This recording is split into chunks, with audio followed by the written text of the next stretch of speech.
Hello, and welcome back to the MMA Split podcast. I am, of course, your host, Matt, joined, as always, by producer Josh, to my right, or left, depending on how Josh has set up the shot. That's not my job. I'm not the producer. As you Oh, how notice, well we work in sync. I got the single shot, cut to me, and now I'm on the left, you're on the right. And I haven't mixing it set all up a up. shot where I could just flip it around. That'd be a little too childish. A little too on the nose. Do you know what? We're better than that. You know what shot you can't set up? One with Sly, lazy prick. One was Sly. One was Sly. Again, missing, sadly. He's about to go and have far too much fun this summer. Am I annoyed? Maybe I'm just jealous. Maybe I'm just envious of all the fun he's having. He better be having a lot of fun because he's missing a lot of podcasts. But again, He's we missing have all his the picks. tough ones. We're working out all the fucking crinks, going through all the toothaches, and he's going to turn up again in a couple of weeks. And we would have more or less done all the hard work. And it'll just be like, see how well it works when I'm here. And talking about tough ones, I mean, sometimes some cards feel more like work than other cards. And we'll get into all of that, all of the action that happened at UFC Vegas, Fight Night, RDA versus Fiziev. We'll talk about that fight, the results, the whole card. Obviously, Fiziev gets the knockout early in the 5th round. Was up on the scorecards, was up on my scorecards. I thought he was looking like the better of the fighters. Wasn't a barn burner, but we will still delve into all of the details as we always do. All we ask you to do is click a like on that video if you are enjoying the content, subscribe if you're not already subscribed, and do feel free to leave some comments, even if they're negative, because we allow all comments, and we quite like some hate mail. So tell us how shit we are. It's all feedback. It's all good. Yeah. And on that note, let's delve into this main event. It was the reason around which this fight night was built. It was probably the fight that I was most excited about. In the end, I'd love to get your thoughts on this. I thought it was a pretty comfortable night for Fiziev. I thought RDA was just looking for the takedowns, couldn't get the takedowns, couldn't match his speed on the feet. And even if he doesn't get caught with that right-left in the 5th round, it was only a matter of time. Fiziev was going to win that fight. RDA wasn't finishing him. I had him 3 rounds to 1 up. And I thought the stoppage was really good. And RDA thought the stoppage was good as well. So no complaints there. Josh, what did you think? Fiziev, big step up in quality, delivered. Yeah, I mean, the fight was, in a lot of ways, on paper, a fight that he was going to be able to kind of showcase his skills. It wasn't just the difference in speed either. I mean, I said on the pick show, if RDA could have a 165 division, he'd be a whole different beast. 155 is just too much weight for him to cut. With Fiziev, it's not just how fast and powerful he is, but how intelligently and persistently he lands in combination and dangerous combinations. That finishing combination, he threw the knee, but it was a knee that was intended to just draw the hands down so he could land out right, and then the left hook behind. It was a beautiful combination. It was a beautiful way to open up the 5th round. Especially, RDA looked really good in the 4th, I thought. It was a close fight. I agree with you. Fiziev was comfortably winning that fight. He was up on 2 scorecards. The other scorecard was even. Does anyone think that was an early stoppage, by the way? Because I saw an article where RDA said he didn't feel like it was an early stoppage. Was anyone saying early stoppage? Because that was absolutely fine for me. I didn't have an issue with it. I thought you could see that he went out, I think, with the first ground and pound shot. If anything, and again, I think you have to take the context of the fight into situations. He's not winning the fight. I think, was it Herb Dean refereeing? Jesus Christ, it was only yesterday that I watched this. I've already forgotten. Whoever it was, I'm pretty sure it was Herb Dean. He will have an idea that, like, okay, it might be a close fight, but I'm not snatching a victory away from somebody who's running away with this and got caught. You have to factor that in. And yeah, Fiziev, he did look a little tired in the 4th. To be honest, the way that he started the 5th made me think that he kind of took it off a little bit, tried not to burn too much energy, kind of felt maybe he was 3 rounds up, wanted to save it and just make sure he still had gas for the 5th round. Even if he didn't, I didn't see RDA finishing him. at any point. I never really felt that Fiziev was in danger of being taken out. There were a few moments he's being controlled up against the cage. Obviously RDA was going for the takedowns, but RDA is not a pure wrestler. He's not just looking for takedowns isn't his style. His wrestling is at his best, particularly at lightweight, when he's mixing it all together. And I kind of felt in this fight, he just almost kind of resigned himself to the fact that I can't really stand with this guy. And what I'm going to do is just try and turn this into a grappling match. And it didn't really work. I mean, Fiziev showed he's got excellent takedown defense. He's quite small and stocky, so he's hard to sort of get on underneath. And I mean, it wasn't the most exciting performance, but I thought it was really clinical. I thought he really established himself as a top 10 guy in a way that maybe the Brad Riddell win doesn't quite give you anymore. Oh yeah, definitely. I mean, really, the only kind of nervous moment he had in the fight was early on in the first round where he tried to bullet time his way, limboing underneath a body kick. And when that kick connected, I'm sure it hurt, but the look on his face was one of frustration more than pain. And that seemed to really kind of dial him in. It was clinical. RDA made this as difficult a fight as he could. And, the third and the fourth round weren't beautiful, pretty clinical displays from RDA. That is how you make a fight close, how you make a fight ugly. That's how you still are 2 rounds on a judge's scorecard. Raphael Fiziev, he rises to the challenge. He looks the fucking business. I'm impressed. And I'm really glad he got the finish as well, because that was a great finish. To touch on that as well, the way he set it up really nicely, because he'd thrown that combination a couple of times, but he'd thrown the full knee and then the combination, and then on that 5th round, he just kind of, like you say, he teased that knee. He just kind of gave the impression and then threw the hands a little bit quicker. Yeah. He threw the knee. Just didn't adjust. As soon as he saw the hands coming down, he cocked that knee again and just got ready to just close the distance, get in my stance, and it was that right and the left, boom. Beautiful. Yeah, perfect. Absolutely perfect. Big fights only really for him. I don't know. Does he move up to 6? Does he take RDA's spot? Because he was at 10. I don't know if they do a full swap. We're recording this on Monday. They don't usually do updates until it gets to Tuesday, I think, is usually when they change the rankings. Yeah, and they're not super consistent with it. Let's have a little gander. Yeah, they haven't updated it yet. No, he was 7. Sorry, he was 7. Yeah, I think they jumped that up. I think he'll take 7. I think Dos Anjos maybe slots to 9, and maybe they push Tony down to 10. I don't know if they just swap them over. Yeah. We shall find out. Yeah, I think but either way, they might put RDA below Gamrot after this one. I think that's possible. I think so. I think they do that. And then you're looking at it. I mean, obviously, Fiziev called out Gaethje, and I actually think that is a really, really, really smart call out, because it looks, for all high water, that we're going to be getting Poirier versus Chandler after their little run-in at Thingamabob at 276. Yeah, Poirier's he's got a little bit of that in him, to be honest.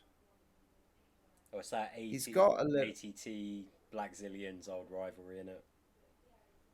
Well, yes. I don't think he likes Chandler. I think that helps. I don't think Poirier likes a feeling of disrespect, considering he's certainly earned, at the very least, the respect of his fellow competitors. And to be honest, it's smart. Like, Poirier's been waiting for a fight, dude. He's been waiting for a fight all year, and he's not got one. And, there were talks about him fighting Justin Gaethje. I don't know if that is the right fight, or if that's the right time for this fight, if that's going to get you as much as you necessarily think.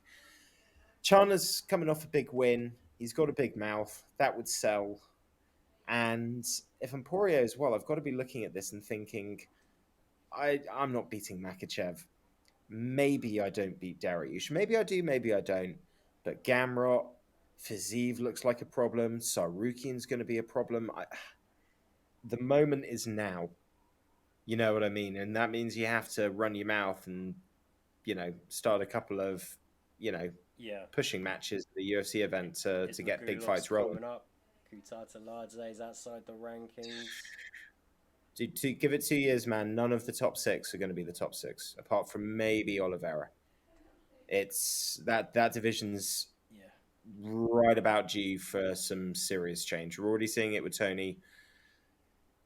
Your moments now, Poirier, if you're ever going to become an undisputed world champ. And I think the Chandler fight's the right one, to be honest. They haven't fought each other. They're really exciting guys. People like them. People will buy pay-per-views to watch them. And you fight Gaethje, he's coming off a loss. You beat him, people just start saying Gaethje's punch drunk and washed up. You beat Chandler coming off the Tony knockout. That maybe gets you a title shot. Yeah, and I think Poirier's ever beat a Henry Hoof coach fighter, you know? Oh, really? Yeah, I can't think of any Blackzilians outside of Michael Johnson that he's fought. Has he ever fought Nick Lentz at featherweight or lightweight? I can't remember now, but I think it might just be Michael Johnson. So, training for so long down in Coconut Creek, it'd feel pretty good to take out one of their main guys, I think. And it Yeah. makes sense for a lot of reasons. I'm just tagging on. You've made your point well there, Matt. I think that is a good one. I think Poirier Chandler, Dariush is going to have to beg, borrow, or steal a fight because no one ever wants to fucking fight him. And They're going to book the Makachev fight. I'm 90% sure that we end up getting Dariush versus Makachev. I think it hasn't been announced. I think it's going to be at 281. I don't think it's been announced because Makachev's probably, and they've probably got Khabib in their ear, texting Sean, texting Hunter, texting Dana every single day saying, give Makachev the Charlie Olives fight. But Oliveira will fight McGregor. I'm pretty damn sure they're going to book that. they've got him over a It is barrel. what it They're is, gonna do what dude. they want to do. So They there was a need time when the fighters in the lightweight division had some control, but not today. Well, also, 2022 has not been a good year for the pay-per-views for UFC. They've got the ESPN deal, which needs to be renewed, or is coming up for renewal, and they haven't really sold big on their pay-per-views this year. I don't think they've had one. I think they've only had one that went above 500,000. Now, there's a pandemic. There's gas prices going through the roof because of a whole bunch of fucked up reasons. So there's other factors at play, but it makes me think that they're far more likely to try and get somebody that they know is a guaranteed million plus pay-per-views, no questions asked. So, and McGregor in a title fight does that, and they'll sell it. I can already see it happening. Oliveira gets caught. He's being caught by guys that aren't nearly as explosive and fast twitch as McGregor. McGregor catches you with those shots that Gaethje caught him with, that Poirier caught him with. You're not surviving that. Yeah, I don't know. I think Just theories. yeah, theory. yeah. I honestly think Oliveira's chin right now would struggle against a prime McGregor, but I agree. we haven't had a prime McGregor in a long fucking time. And with all the True. shit he does now, with the nonsense, all the distractions. He's always got to punch his chance, though, dude. That's the thing. He's always get a Particularly puncher's against chance, somebody. but this isn't pure strength. It's some strength, some speed. It's a lot of good timing and technique, and having the confidence to land well, which is kind of like a double-edged sword because there's do I land well on you, but also like the Aldo fight. How much is the mystique gonna fuck with your mind? How much is just my recent run of form sort of playing in as a factor into this fight? You haven't got any of that with McGregor at the moment. There's no That's true. X factor. There's just a fat junkie that smacks up DJs and runs his mouth too much. Just It's still good business though, because let's say McGregor wins, you've got your poster boy back as champ. Oliveira wins, he will get a lot of that love and casual and non-hardcore support that McGregor brings will go to Oliveira.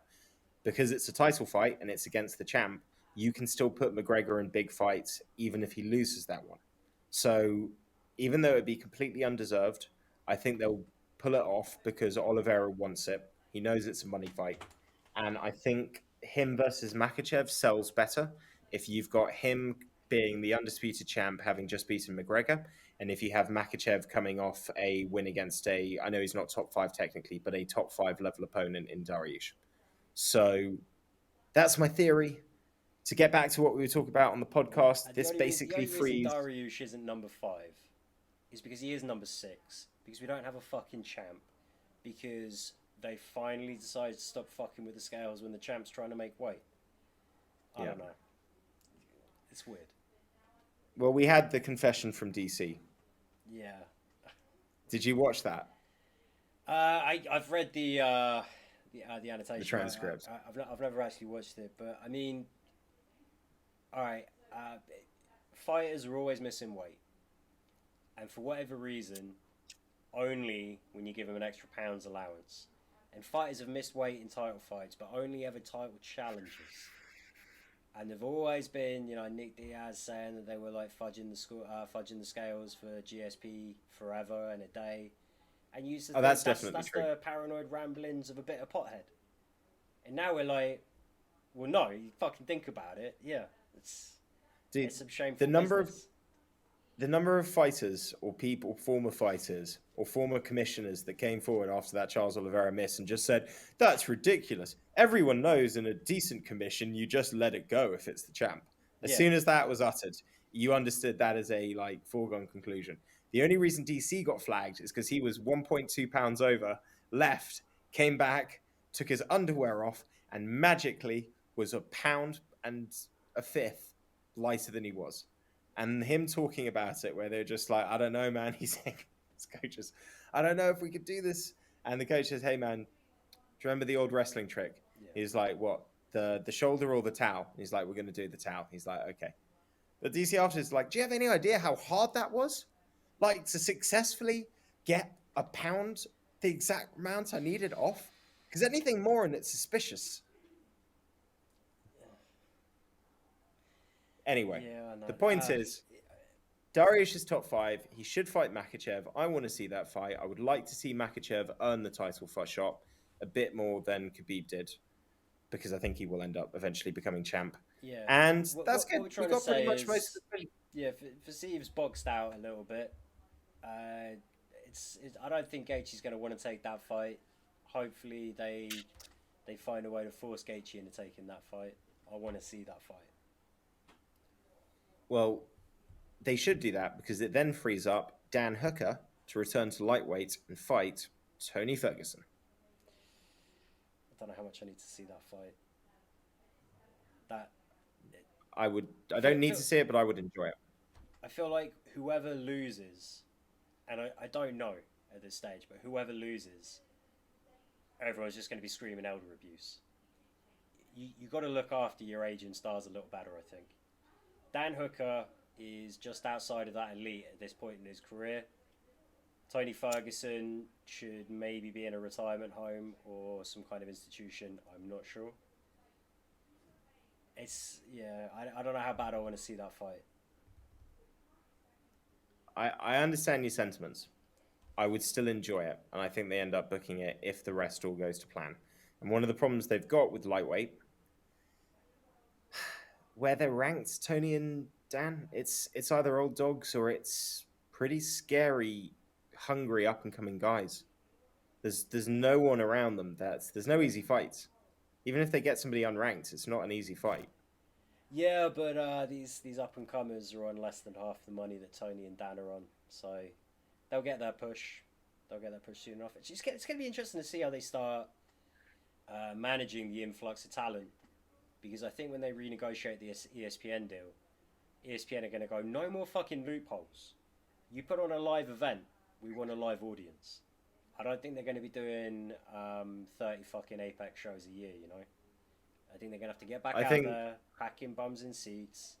They're going to have to start pushing fighters a lot more and not just cutting people willy-nilly and hoping that if you throw enough shit at the wall, something sticks. The ESPN renegotiation is going to be interesting because at the moment they're paid for 500,000 pay-per-views no matter what, every single pay-per-view. And 2021 was a really good year for them. 2022's taken a back step. There are factors involved. but it would be interesting to see whether ESPN double down or whether or not they restrict money based on what they're getting. It's a shame the UFC is not renegotiating this last year, because I think if they were, I think we'd be seeing more money coming into the sport from ESPN, and I have a feeling it might be less. We will find out. We've talked a lot about main events and lightweights connected to things, and I'm not upset about it because there's not that many fights I'm super keen to talk about. But we'll get into it because co-main events as we move on down the cards. Unless final thoughts, is there anything else that you want to say before we do move on, Josh? Oh yeah, God, we've talked about this fight for too long without talking about this fight. Time to talk about the co-main. Oh man, And by the way, this was a good fight. If you didn't see it for whatever reason, don't think that us wanted to talk about the consequences and the ramifications of any kind of title or any ranked lightweight fighting. This was a great fucking fight. This is RDA at pretty much the top of his game as his age and his body will allow, and he looks as good as he's ever fucking looked physically and in terms of his execution. It's just he's pushing himself so hard to succeed in a weight class he doesn't belong in. Fiziev just fucking is on the up and up. Co-main, Bahalio, Petrosian. he's good. He he has that fucking He's good, that man. Michelle Pahea kind of energy where you're like, Yeah, you ain't got a fight IQ. a little bit more psycho though. A little bit more psycho. Well, yeah, but then He's the not fight dancing starts. around and having a. No, yeah, the fight starts. You're like, this guy, Bisping was slating his ground game. I don't know why he's crossed his legs in the middle. That's not how you tie up a body triangle. And I'm like, no, there are levels to this game.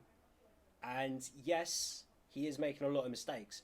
But when you're that comfortable reacting to what the other guy's doing and trying to maintain the more kind of neutral position, not because it means that it's going to be harder for Petrosian to explode out of it, but when Petrosian tries to bridge or roll off one shoulder to try and like frame up to create some space to explode, you can feel it, you can read it, you can react to it, and you can continue to control the position. A little arrogant, maybe, but it fucking paid off in spades. And they were just like, well, that's not how you lock up a body triangle. Well, that's how you win a fucking fight, Michael. What do you want from him? He looked fantastic. I was a big fan of his performance. To borrow a line that Michael Bisping himself has used, admittedly in relation to striking, the right punch is the punch that lands and knocks the guy out. The right grappling is the grappling that allows you to dominate your opponent, control position, advance position, land shots, and threaten submissions. He did it. Who gives a fuck if he does it his own way? If you spend 3 rounds clinging to some man's back, you're pretty fucking good at grappling. I'm going to give it to you. Yeah. And listen, Petrosian, when he fought Robocop does not grapple as much as he should for the ability he's got. Yeah. But man can grapple, and Petrosian kept that as a striking fight and completely, outstruck him. Looked fantastic. He did not have space to do anything that he wanted to do in that fight. You can tell he wanted just that bit of range and set things up and try and fight long, and he never really had an opportunity. He had a horrible night, man. Absolutely horrible night. But he'll learn from it. What was Chow's record? Because the wave undefeated or one loss. But how many fights has he got in total? Around 15, 12-1. 12-1. He fights like somebody that's had a lot more fights. He's very comfortable in a lot of situations. He never seemed like he was overly stressed. He never seemed like he was panicked. He's fought with a lot of composure. Yeah, well, he's a very active leadership role with his team fighting nerds. I think the guy's got the dumbest fucking tattoos I've ever seen in my life, and I said that before his debut. They're really bad. It betrays a much smarter man than you think would lie underneath that ink. I swear, kid's scary. He's got some real ability, and it was that old Rams defensive end that basically they invented the term sack for. Deacon Jones. What's his name? Deacon Jones. He came out.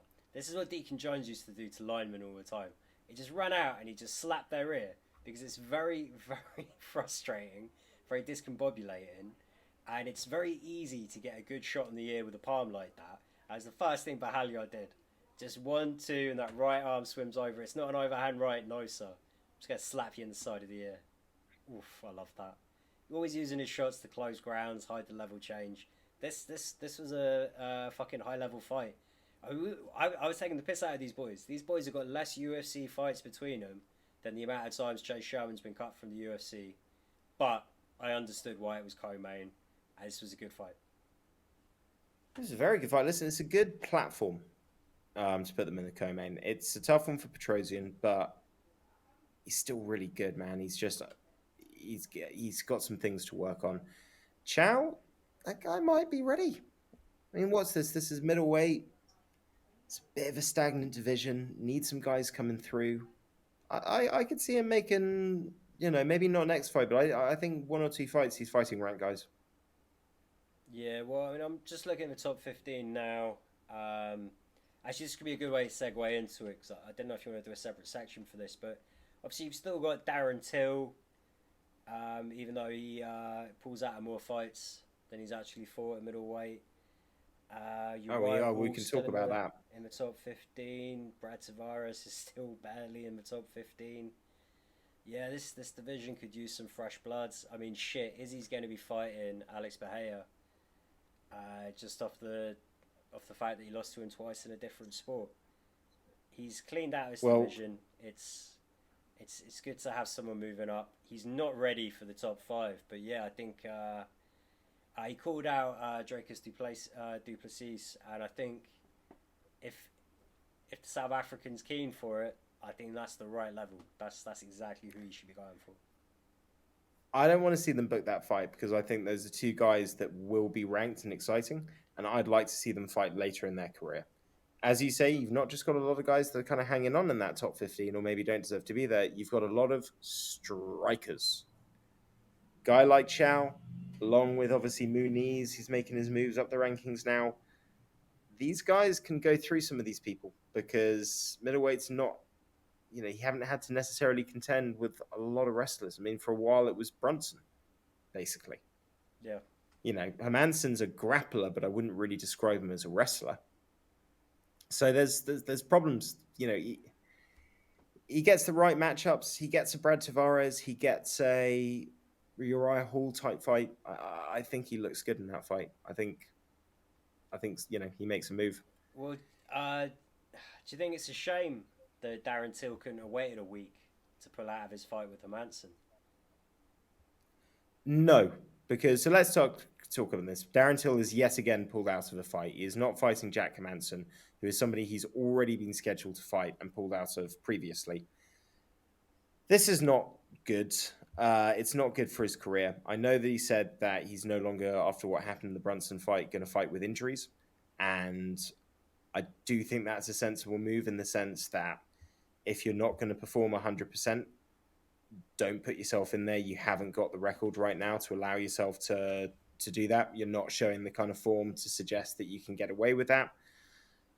It's disappointing, though, because reliability is so much in the sport, and it's happening too frequently. The injuries are happening too frequently. In his place, though, is stepping in Chris Curtis, the action man. 3 wins in the UFC. I love this decision because he's 34, 35 years old. He hasn't got time to waste. He's fighting a top 10 guy, so even if he loses, he's not really going to lose any standing where he is. But if he wins, he's straight in that top 10. And apparently he has asked, and it's been accepted, that Darren Till will be his corner man. Why? That makes no fucking sense, that last bit. But yeah, I agree. It's he's still going to have his other coaches.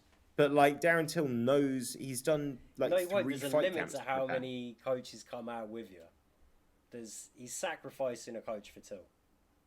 It's a publicity stunt. But you know what? The whole fight, I suppose, in a sense, is kind of a publicity stunt. You're going up against a grappler who does like to try and stand and bang. If you can coax him into that kind of war and the power in your hands is the difference, more power to you. Likewise, if Hermansson snatches a leg lock or something on you, your stock's not going to fall too much. That would have been a wonderful fight for Bahalio to step in on short notice, though. I would love to have seen him test his grappling chops against the Joker. Never mind. He's got big fights coming. Yeah, In regards to Darren Till, What do you think's going on? Because I know that fighters get injuries, but he seems to be What's having going on, a horrible run. Matt? Is it that he's just he gets out of shape? Is that what it is? He doesn't look after himself. He gets out of shape. His camps are about getting back into shape, and that's what causes injuries. It's easy to say that of Northerners. Maybe, maybe. There's a lot you could speculate on, but there's also a lot that we don't have to speculate on. This guy has always had injuries, issues with injuries. This guy picks up the kind of injuries that come from training less than intelligently or overtraining. And I'm not going to say which one it is because I don't fucking know. And now he has stepped up his training regimen. He is training with Hamzat Chimaev, who is a psycho. They're training very closely together, pushing each other very, very hard. Um, that coupled with the fact that the guy is, I assume he accepts that he can't fight with no injuries. Everyone is always a little injured. What he means is, I'm not going to tough it out through a serious injury. If my knee's not right, then I'm not going to risk it because I can survive a bit of hurt to my ego.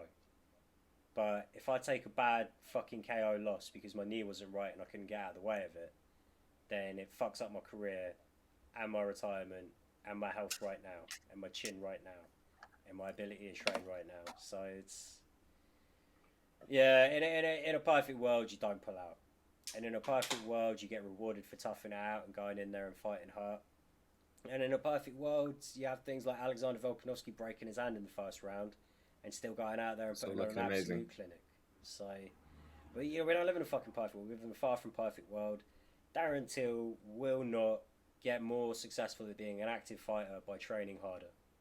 His body, a well looked after body isn't going to hold up to that.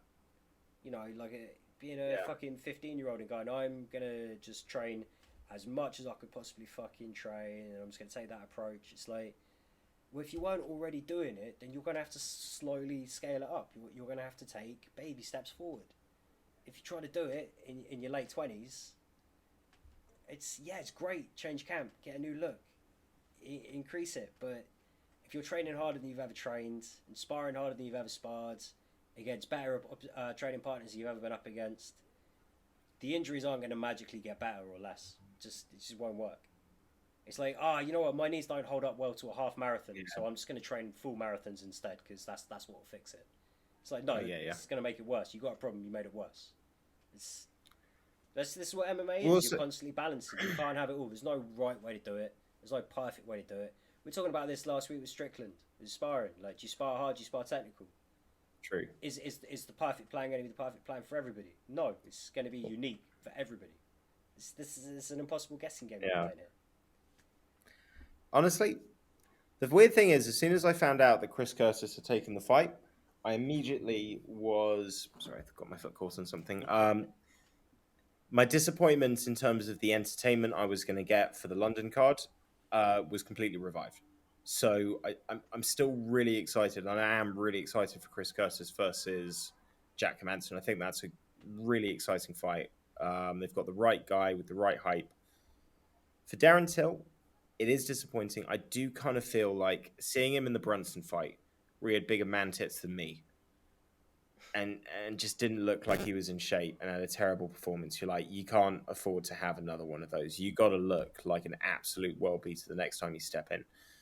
But every time he gets an injury and pulls out, it's just another dent in the confidence. It's another setback.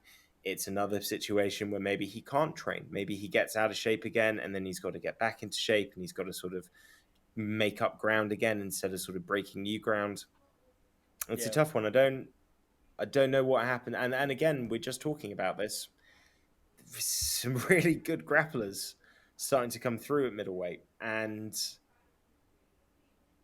you know it's a tough one, man. But then you look at things like the Rob fight, where he was a whisker from winning that fight, an absolute whisker, and how fucking good Rob is, and probably still beats everybody apart from Izzy in the division. So it's a tough one, man. But it is what it is. Hopefully, he gets better.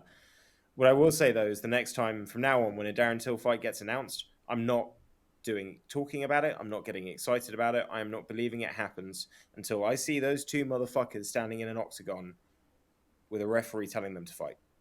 Oh yeah, dude, it's the new Tony Khabib. It's Darren versus anyone. It's Darren versus the doctors. It's just Pretty a much at fight that this can point. never be made. All right, if Sly was here, he'd be We screaming would us have blue in moved the on. face for spending 35 Listen, minutes talking about two fights it's all good. that we didn't It's really all break good down. because listen, we haven't. There's only like one fight that I'm really that excited to talk about on the rest of this card. But let's move on. Let's talk about Douglas De Silva de Andrade. Had a rough night against Saeed Nurmagomedov. In many ways, the co-main event and this fight had a lot of similarities. Two excellent fighters, but the far superior grappler kind of made the other guy have a not fun night. Yeah, and I thought Nurmagomedov had a good game plan for him. Andrade was trying to get by on just sort of being, kind of a fun, aggressive, fan-friendly fighter. It's kind of what he's always done. Nurmagomedov He was loads setting up. things up really well with the switch stances. Every time he moved to southpaw, it was either going to set up like just that short spinning elbow if Andrade wanted to move forward or stay still. Otherwise, it was just straight into like that spinning kick and just finding ways to like open up like for the roundhouse kick. Always giving Douglas Silva just something different to think about each round, each exchange. It was a nice kicking game. He's a great grappler, good kicking game. This was a fun fight. I felt a bit bad with Douglas Silva to Andrade. It's like he's finally getting the push that he deserves, but it's just not quite breaking Against the his wrong way. people. Yeah, he's just a bit old now for this division. I don't know. He's too. He's trying to knock you out with everything he throws, and it makes it a little easy to read. I think Yeah, that's always going to be his big problem. He's explosive enough, and he can cover distance well, and if he lands seriously hard, and that wins him a lot of fights. But it just kind of felt like Saeed just sort of knew what was coming, was able to read it, intercept it, was craftier, had more weapons. yeah, and Andrade is 37. 37 is old for like middleweight. For And he's bantamweight, bantamweight. it's a tough one. I would almost like to see him get a cut so you could get a real payday at Bellator or somewhere. Because right now, Bellator have got a fucking shit hot bantamweight division. He would fit in very nicely, and I think he'd probably double the money he's on right now. Well, we'll see. I mean, listen, he still wins a lot of fights, man. He's Yeah. still very competitive. It's just that he came up against a better guy. It happens. Oh yeah, he could be a real dark horse in the Grand Prix if he'd been snapped up by Bellator sort of the end of last year or something. But You're really pushing this Bellator contract. no. Well, it's just because like their Grand Prix is really fucking fun, even with some of their bigger names not in it. Gallagher pulled out. Doesn't fucking matter. Jesus Christ, the Latin America tough winner. I can't think of his name right now. Felipe Lins. No, at bantamweight, fighting in Bellator in the Grand Prix. Mondays are a long day for me. All right, today's not the one. All right, I'm not gonna remember. Fuck it. Bellator is good for this weight class. Fuck it. Let's. But Silva, if you want to stay in the UFC, you're still winning fights as well. So keep doing what you're doing. I don't really want to talk about this, but okay, listen. Two fat people fought. One of them knocked the other guy out. It's not the one that we expected. It's not the one that we saw coming. Shit happens. Well done, Chase Sherman. You got a even win. after the first round of my notes, I was like, I have no doubt at some point he's going to get knocked out. I just saw him, on the stool there with the Sanford coach. I can't think of his name is now. Jason Strout. I think I might have got that right. I can't. Fuck it. Anyway, You filled me with such little confidence that I'm not sure if I trust you. Yeah. Like if you just said it confidently, I would have taken it as gospel. But you weren't sure, and that's made me unsure. The guy comes out always with the pigtails. They're probably not pigtails, but that's just how I remember the guy. He's always just got such a great fucking attitude and pigtails. Chase Sherman's like, did I win the round though? Did I win the fight? Am I winning this fight? And he's like, it doesn't matter because this next round you're going to be a lot fucking busier, and it's not going to be close. So I'm not going to worry about it. Just do better in this round. I'm like, yeah, that's great cornering. Chase Sherman looked like he was going to beat himself for those first 2 rounds. This boy has pretty good footwork when he's moving forward. He has no defensive footwork. But No. if you put him in there with someone who is technically as bad as he is and a little slower, all of a sudden he can look like a world-class striker. Like, I bet Chase Sherman looks like a fucking beast on the heavy bag. I'm sure he resets his footwork real well on a heavy bag. But, you know, that's because the heavy bag can't move. Anytime you put him in a live environment and the other guy's not content to be a punching bag, you're going to see all of Sherman's footwork go to shit because he has no defensive footwork at all. But Vandera just a little too fat, a little too ploddy. Couldn't counter well enough. Chase Sherman, it was a nice finish. Once you got Vandera shelling up, he didn't rush it.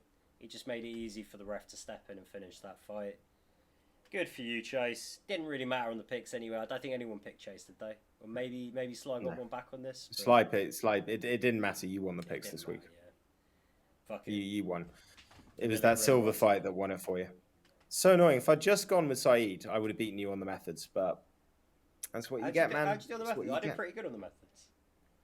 I was counting as I was watching through, so I was ahead of you on the methods. I think 5. Yeah, I'm pretty sure I finished. None of 4, us. So I was 1 ahead, so I knew it didn't matter because it was all going to come down to that one fight. But say Levy, well won. You're now in the lead. I'm now in second. Sly is at 0.5 in third place. Yeah, it's too early in the season. Right. Talk to me in 5 weeks' time. That's when it matters. So we're going to spend a minute literally on this next fight, so that we can spend 5 minutes on the best fight of the card, and then we'll run through the prelims super quickly. So, Ricky Tercios, I really like his attitude, and we all picked him to win this. He was great fun in the house, always in a good scrap, always willing to engage. I thought Ayman Zahabi just fought really well. I thought that there wasn't enough feints. You know, Tercios went for these really big, exaggerated feints, but he wasn't actually feinting when he wanted to throw. He's just throwing he was going for this he had this high Muay Thai guard, and he was trying to establish a kicking game, but he wasn't really. He tried to do it as the rounds went on, but Zahabi, nice boxing stance, nice and low, keeping the head off the center line.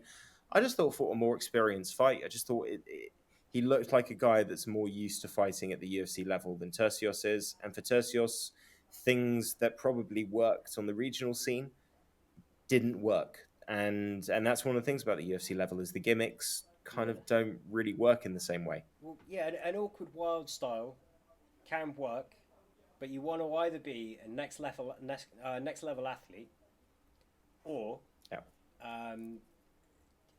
you need to find ways to coax the right kind of opportunities. It's not an awkward style if the other guy deals with it well. Then it's just fighting poorly. And if it's Firas Zahabi is famous for being one of the greatest minds in MMA. Even straight after the fight, he just whispers into Ayman's ear, and then Ayman's like, "Oh yeah, and go pay for my brother's instructional videos online." And it was I'm pretty sure before the fight, Firas Zahabi was like, "You've come so far. This kid's wild as shit. Just do everything I told you. It's not even going to be close." And then just whispers into his ear at the end, "Now go tell them my name." Ayman won that fight for us. Slow your fucking roll. But, you know, this is what the Zahabi experience, coaching, fundamentals. Yeah. Those 3 things won Zahabi that fight. Just efficient, patient game plan. Done. Easy.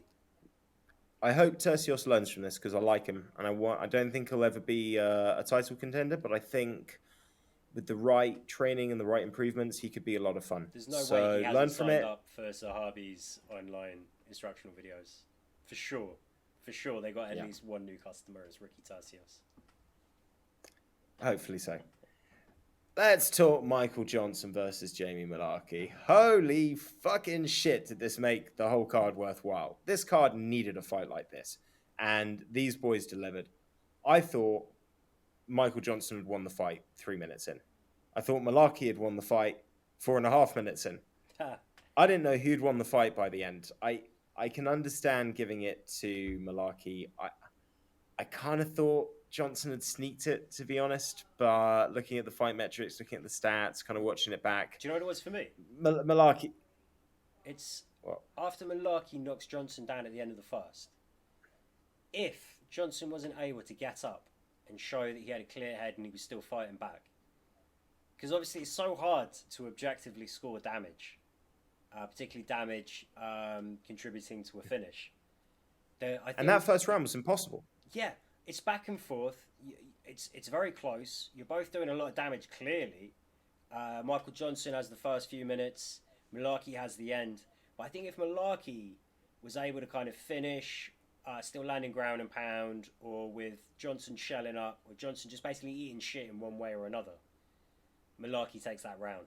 I think the fact that it's a close round, if you get the last knockdown and the guy's saved by the bell, I think based on the wording and the scoring criteria, Yeah, a lot of judges are going to lean I'd towards giving agree. that round. And I think I was it thinking then this. goes Malarkey takes the second, Johnson takes the third, and it really came down to as the decision's being read out, I'm like, I gave MJ that first round. I think he's got this. It was a great fight. I'd say it was so that first round though. You're absolutely right. It's the advantage is that you see Jamie Malarkey eats a lot more shots when he gets knocked down than Michael Johnson did. But you see Jamie Malarkey recover and then damage Johnson, whereas you get the round ending with Malarkey in a dominant position.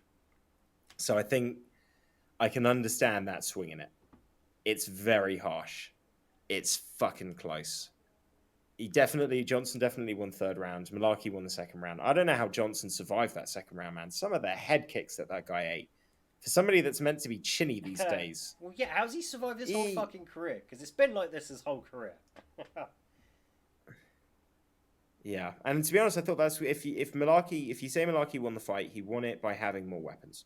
Johnson is so laser precise when it comes to the hands, and to be honest, I was watching the first round thinking Malarkey's made a horrible mistake here because he's fighting Johnson's fight. Johnson wants to be the sniper.